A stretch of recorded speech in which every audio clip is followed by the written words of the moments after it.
Le défi de ce nouveau gouvernement, c'est le même défi que l'ancien gouvernement, c'est-à-dire de contrôler les dépenses.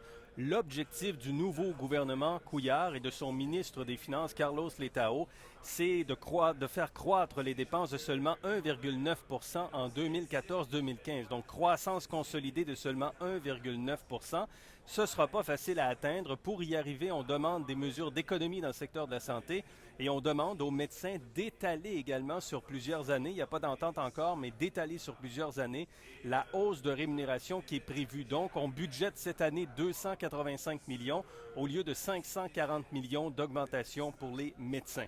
Le déficit sera plus important que ce que M. Marceau avait annoncé au mois de février. Déficit pour 2014-2015 de 2 milliards 350 millions de dollars.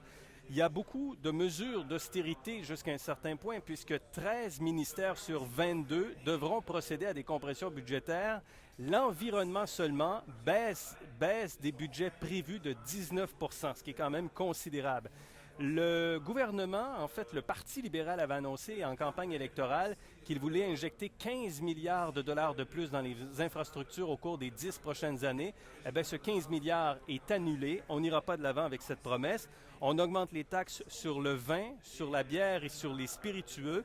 On coupe de façon horizontale tous les crédits d'impôt de 20 sans analyse, à savoir si un crédit d'impôt est meilleur qu'un autre. On va faire une analyse avec la Commission sur la fiscalité et la Commission de révision des programmes, mais tout de suite, on coupe 20 dans ces crédits d'impôt et on baisse les impôts également des PME manufacturières. Le taux d'imposition de ces petites et moyennes entreprises va passer de 8 à 4 Et pour ce qui est des citoyens, les 30 000 places en garderie qui étaient prévues jusqu'en 2018 sont reportées jusqu'en 2022 et la réduction de la taxe sur la santé est repoussée d'un an. Ce sera à partir de 2017. Voilà pour ce premier budget, l'État.